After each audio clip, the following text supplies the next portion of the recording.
పచ్చని అడవి రక్తంతో తడిసి ముద్దైంది. పక్షుల రాగాలు వినిపించాల్సిన ఆ ప్రాంతం తుపాకుల మోతతో దద్దరిల్లింది. ఛత్తీస్గఢ్ దండకారణ్యంలో నిన్న జరిగిన ఎన్కౌంటర్తో 2 తెలుగు రాష్ట్రాలు ఉలిక్కిపడ్డాయి. ఛత్తీస్గఢ్ మరోమారు నెత్తురుడింది. అబూజ్ బర్డ్ ఏరియాలో మావోయిస్టులను పోలీసులు కోలుకోలేని దెబ్బ కొట్టారు. కొంతమంది మావోయిస్టు పార్టీ అగ్రనేతలను మట్టుబట్టారు. నారాయణపూర్, దంతెవాడ జిల్లాల సరిహద్దుల్లో భద్రతా బలగాలకు మావోయిస్టులకు మధ్య భీకర కాల్పులు జరిగాయి. నిన్న మధ్యాహ్నం మొదలైన ఎన్కౌంటర్ రాత్రి వరకు కొనసాగింది. ఈ కాల్పుల్లో ఏకంగా 40 మంది మావోయిస్టులు చనిపోయారు. ఇప్పటి వరకు 32 మంది మావోయిస్టుల మృతదేహాలను భద్రతా బలగాలు స్వాధీనం చేసుకున్నాయి.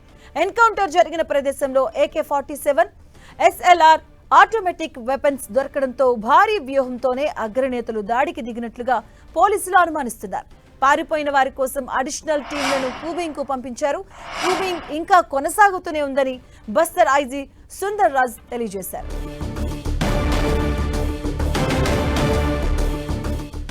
నిన్న జరిగిన ఎన్కౌంటర్ లో మావోయిస్టు పార్టీ అగ్రనేతలు నీతి, కమలేష్ కూడా హతమైనట్లుగా పోలీసులు చెబుతున్నారు. వీరిద్దరిపై 8 లక్షల చొప్పున రివార్డులున్నాయి. దండకారణ్యంలో ఈ ఏడాదిలో ఇదే అతిపెద్ద ఎన్కౌంటర్ అని పోలీసులు చెబుతున్నారు.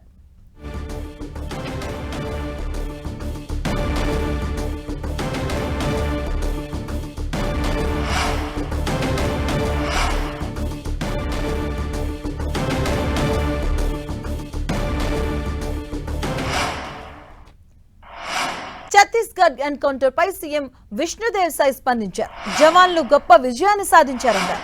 ఈ గొప్ప విజయానికి కారణమైన జవాన్లను అభినందిస్తున్నామని తెలిపారు. జవాన్ల ధైర్యానికి సెల్యూట్ చేస్తున్నానని, నక్సలిజాన్ని అంతం చేయాలని ప్రారంభించిన పోరాటం ఇప్పుడు ముగింపుకు చేరుకుందన్నారు. నక్సలైట్ల ఏరివేతతో కూబింగ్ ముందొస్తున్న ఆయన ముగుస్తుంది అన్నటువంటి ఆయన డబుల్ ఇంజిన్ ప్రభుత్వం నక్సలిజంపై ఉక్కుపాదం మోపుతుందన్నారు. ఛత్తీస్గఢ్ లో నక్సలిజాన్ని నిర్మూలించడమే తమ లక్ష్యమని స్పష్టం చేశారు. आज नारायणपुर और दंतेवाड़ा की सीमा में जो अबूझमाड़ क्षेत्र है उसमें हमारे सुरक्षा बलों और माओवादियों में मुठभेड़ हुआ है और जिसमें सर्चिंग में अभी तक 28 बॉडी मिलने की जानकारी है और कई हथियार उसमें मिले हैं, AK-47 वगैरह मिले हैं। और मैं समझता हूँ कि अब तक का ये बहुत बड़ा ऑपरेशन हुआ है। डबल इंजन सरकार के कारण हम लोग मजबूती के साथ लड़ रहे हैं और माओवाद अंतिम सांस गिन रहे हैं और बहुत जल्दी छत्तीसगढ़ में शांति स्थापित होने वाली है। ఛత్తీస్గఢ్ దండకారణ్యంలో తుపాకీల మోత కొనసాగుతూనే ఉంది. 6 ఏళ్ల తర్వాత ఇదే అతిపెద్ద ఎన్కౌంటర్ గా తెలియజేస్తూ ఉన్నారు.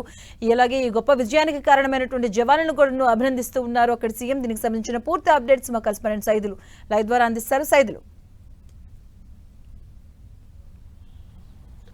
మాధవి, ఛత్తీస్గఢ్ లో భారీ ఎన్కౌంటర్ చేసుకుందని చెప్పుకోవచ్చు. రక్తం ఒడ్డుతుంది. అటవీ ప్రాంతంలో తుపాకుల మోతాల శబ్దంతో ఆ ప్రాంతాలు మొత్తం కూడా భీకరిస్తున్న పరిస్థితి అయితే కనిపిస్తుంది.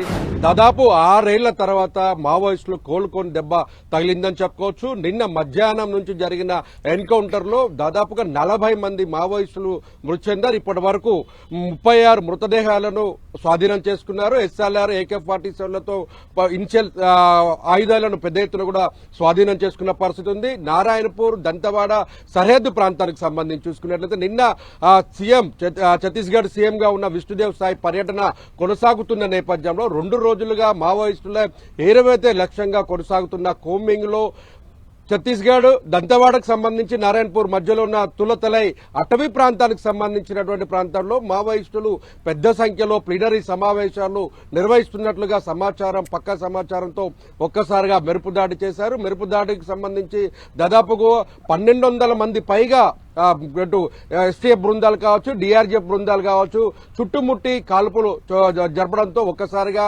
మొత్తం అక్కడికక్కడే కూడా మొత్తం 40 మంది కూడా మృతి చెందారు. ఇంకా కూంబింగ్ ప్రక్రియ కొనసాగుతుంది. కాల్పుల మోత మాత్రం వినిపిస్తుంది. మొత్తం రక్తం ఒడ్డుతుందనగా మొత్తం ఆ ప్రాంతం మొత్తం కూడా ఆ ప్రాంతంలో ఉన్న గిరిజనులు కూడా తుపాకుల శబ్దాలకు ఆ గ్రామాలు ఖాళీ చేసి వెళ్లిపోతున్న పరిస్థితి అయితే చూస్తుంది. అదే సీఎం స్పందించి ట్వీట్ చేశారు.